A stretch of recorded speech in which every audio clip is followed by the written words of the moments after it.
बिस्मिल्लाहिर्रहमानिर्रहीम। अस्सलाम वालेकुम। क्या हाल है जनाब, कैसे हैं आप सब? अल्हम्दुलिल्लाह मैं भी बिल्कुल ठीक ठाक हूँ। तो जनाब एक बड़े हसास टॉपिक पे आप सबसे मैं बात करना चाह रही थी। दरअसल आजकल जो है ना पूरे यूट्यूब पे एक आग सी लगी हुई है और हर एक यूट्यूबर जो है ना पैसा कमाने की धुन में पागल हुआ हुआ है। चाहे वो कोई भी हो, बड़े यूट्यूबर को देखें, छोटे यूट्यूबर को देखें, हर कोई एक सोच लेकर यूट्यूब पे आ रहा है कि मैंने यहाँ से पैसा कमाना है। दरअसल जिनको मालूम नहीं है तो वो जो नए यूट्यूबर हैं जिन्हें मालूम ही नहीं है कि यूट्यूब में कितने पापड़ बेलने पड़ते हैं। यूट्यूब को कामयाब करने के लिए, अर्निंग हासिल करने के लिए कितने पापड़ बेलने पड़ते हैं। 1000 सब्सक्राइबर करने होते हैं, 4500 वॉच टाइम कंप्लीट करना होता है, फिर व्यूज़ अच्छे आने चाहिए तो जाके कहीं चैनल होता है मोनेटाइज।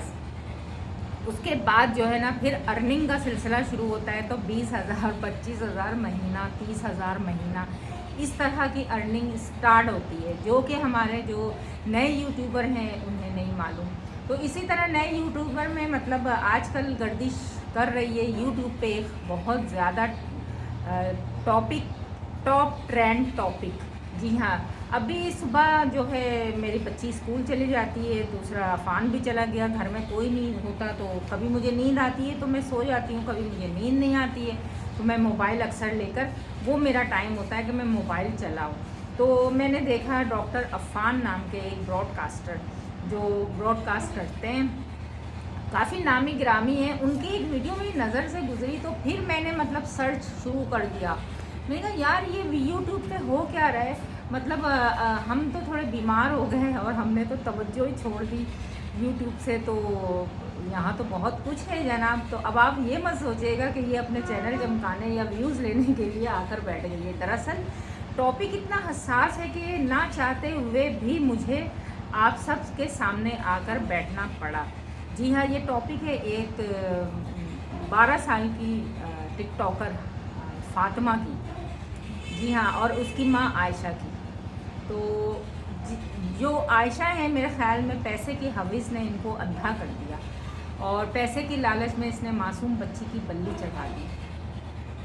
पैसे की हविस में अंधी होकर इसने अपनी बेटी की मतलब वो वाली बात हो गई ना कि आईफोन का ज़माना है, टिकटॉक पर आना है, लाइव तो आना है बेटा, लाइव तो आना है। अम्मा ने भी बताया है, हम सबको समझाया है, टिकटॉक पे आना है और लाइफ का ज़माना है बेटा, कमीज़ नहीं शलवार भी उतारना है माजरत के साथ। ये वो ज़माना आ गया है जो माएँ अपनी बेटियों को ये तरबियत दे रही हैं। जी हाँ, तो मुझे बड़ी शर्म भी आ रही है, मगर मैं इस वक्त जो है ना मुझे गुस्सा इतना आ रहा है, इतना गुस्सा आ रहा है मुझे कि एक माँ अपनी बेटी को किस तरह इस्तेमाल कर रही है। ये 12 साल की बच्ची अगर ये पढ़ लिख जाएगी और इसका अच्छा फ्यूचर होगा, अच्छा मुस्तकबिल होगा, तो कल ये मतलब क्या नज़र मिलाएगी अपने बच्चों से। जाहिर सी बात है, कल इसकी शादी होनी है, इसके बच्चे होने हैं, तो ये अपने बच्चों से क्या नज़र मिलाएगी कि मैंने कितने वाहियात काम किए बेटा। हाँ, हो सकता है उस वक्त इसके पास, ये पाकिस्तान में ही ना हो सकता है इसके पास बड़े बड़े यूट्यूबरों की तरह इसके पास भी मतलब गाड़ियों के अंबार। ये गाइस देखें, गर्मी देखें, ये आज पता नहीं क्यों भाई इतनी गर्मी है, ये देख रहे हैं आप। तो यही बात समझ में नहीं आ रही है कि ये कल क्या करेगी बच्ची। और इसकी माँ बेगैरत माँ जो है ना वो टोटल बेगैरत है। यूट्यूब पे आकर अपने मतलब यूट्यूब तो चले एक चैनल है, समझ में आ रहा है, हम काम कर रहे हैं इस पर, आज नहीं कल नहीं कभी तो मतलब कामयाब हो ही जाता है बंदा। मगर इस औरत ने तो मतलब ये पहला स्टेप नहीं चढ़ना चाह रही थी, इसने 4 स्टेप छोड़ के अपनी बेटी को एक चारपाई के आगे कैमरा और मतलब इस तरह का सेटअप लगाकर बिठा दिया।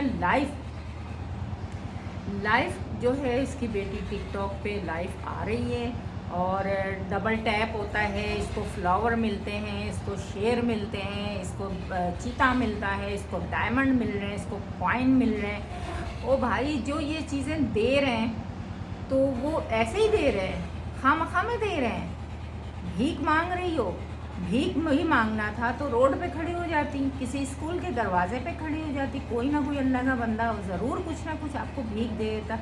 ज़रूरी है कि अपनी बच्ची के मतलब इतने गंदे कंटेंट को लेके देना, अपनी बच्ची को चाय पेश करना, अपनी बच्ची को रात रात भर लाइफ में बिठाना, और ना अर्निंग आ रही है, अर्निंग आ रही है। और उसके बाद जब डॉक्टर अफ़ान ने इसके ख़िलाफ़, डॉक्टर अफ़ान ऐसे वाहियात यूट्यूबर जो है ना जिनका सफाया होना चाहिए, ओ भाई जिन्होंने गंद मचाया हुआ, जिन्होंने पाकिस्तान को बदनाम कर दिया। जी हाँ, तो डॉक्टर अफ़ान ने जो है मतलब जिहाद की कोशिश की है। ये डॉक्टर अफ़ान ने मतलब ये सोशल मीडिया, ये जो लाइव टिकटॉक का चैनल है, लाइव टिकटॉक है, तो डॉक्टर अफ़ान साहब ने इसको नाम दिया है बेहयाई फहाशी का अड्डा। जी हाँ, आप सुन रहे हैं, आप समझ रहे हैं मैं क्या बोल रही हूँ। ये डॉक्टर अफ़ान का कहना है कि फहाशी का अड्डा है, जिस्म दिखाओ पैसे कमाओ। पहले तो ऐसा होता था कि मतलब जो गलत औरतें होती थी तो वो अपनी बेटियों का इंतज़ार करती थी जवान होने का। अल्लाह माफ़ करे, मैं नहीं बोलना चाहती, मुझसे नहीं बोला जा रहा। बहरहाल मैं फ़ातिमा की माँ के लिए इतना कहूँगी कि ये ओवन, ये एलसीडी, ये मतलब 4 अच्छी चीज़ें, ये डिनर सेट और ये जूसर मशीन और ये अच्छे बेड और ये एसी, ये चीज़ें मतलब तुम्हारी कब्र में राहत पहुंचाएगी तुम्हें। तुम्हारी इज़्ज़त से बढ़ के ये सारी चीज़ें हैं। तुम कह रही हो कि आवाम जल रही है, यूट्यूबर जल रहे हैं, यूट्यूबर जल रहे हैं। इतना बड़ा घर रातों रात तुम्हें मिल गया तुम्हारी बच्ची के गलत हरकतों से, गलत कारनामों से, और बच्ची को तुमने क्या से क्या बना डाला। बहुत अफसोस की बात है।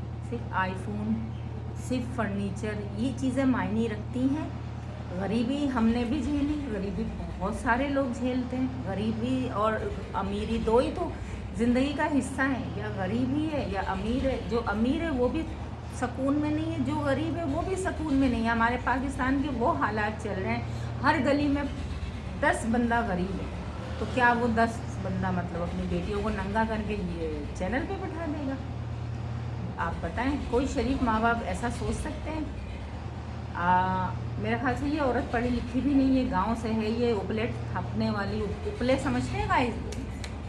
जी हाँ, गोबर, जिसे गोबर जो गांव में अमूमन औरतें उपले थापती हैं, उससे खाना वाना बनाती हैं, तो ये वही कौम है, ये गांव की उपले थापने वाली कौम है। ये कराची आ गई और इसको अल्लाह जाने कहाँ से इसको किसने बता दिया कि ये लाइव भी कोई चैनल चलता है, और लाइव में बैठ के इसने पता नहीं कितनों के दिखा के क्या क्या दिखा के लाइफ में इसमें पैसे बटोरना शुरू कर दिया, और पैसे रोज़ बटोर रही है। और अब जब इसके ख़िलाफ़ आवाज़ उठ गई है तो इसको मिर्ची लग रही है। बात वही है कि मतलब अरे लोगों, तुम्हारा क्या मैं जानूँ, मेरा खुदा जाने। तो ये हमारे माशरे के भी अंदर आप बुराई फैला रही है। और हर घर में जो गरीब माएँ हैं, तो वो अपनी बेटियों को स्कूल भेजने की बजाय क्या मोबाइल के आगे बैठा दे, सजा के बना के, जिस तरह आयशा ने अपनी बेटी फ़ातिमा के साथ किया। उसको सजा के बना के ग्लासेस लगा के उसको चाय पेश कर रही है, उसको लाइव बिठा दिया, वो झूम रही है, गा रही है, डांस कर रही है, उछल रही है, कूद रही है, कभी टी शर्ट ऊपर कर रही है तो कभी कुछ क्या क्या गंदी हरकतें नहीं कर रही है। इससे गाइस मैं आपको एक बात बताऊं, मैं बिल्कुल एक सच्ची बात बता रही हूँ, बिल्कुल एक सच्चा आंखों देखा वाकया। और बहुत पहले हमारे पड़ोस में एक लोग रहते थे, तो मैं उनकी मतलब बेटी साहिबा को देखती थी कि सारी रात मोबाइल चला रही होती थी। बाखुदा उस ज़माने में मेरे पास मोबाइल नहीं होता था, मेरे पास उस ज़माने में मोबाइल नहीं होता था, तो मैं अक्सर उनके घर हमारा आना जाना होता था। तो मैं जब जाऊँ तो उनकी माँ, मैं उनसे पूछूं कि वो क्या कर रही है, तो उसकी अम्मा कह रही थी पढ़ रही है। जब मैं झांकती तो वो मोबाइल में मुझे मुस्कुरा के देखती और इग्नोर कर देती ना। तो मैंने एक दिन उसकी उससे कहा कि तुम रात भर क्या करती हो मोबाइल में? तो हंस रही है, खूब हंस रही है, मेरा मजाक उड़ा रही, कह रही जाहिल, तू जाहिल ही रहेगी। तो मैं समझती हूँ कि ऐसे पढ़े लिखे और ऐसे उससे मैं जाहिल ही अच्छी थी मोबाइल के मामले में। कि ये आजकल की बच्चियों का जवाब है। आजकल छोटी छोटी बच्चियां हैं, आप माएँ, इन सब के पीछे माएँ हैं ना, माएँ तरबियत करती हैं, माएँ समझती हैं कि अच्छी तरबियत कैसे देनी चाहिए। तो खैर मेरे ख़्याल से तो आयशा का चैनल और फ़ातिमा का टिकटॉक चैनल बैंड कर देना चाहिए, टोटल बैंड कर देना चाहिए। इसको कोई हक नहीं पहुंचता इस तरह की गंदी सीरियस को आगे चलाने का और इस तरह पैसे बटोरने का।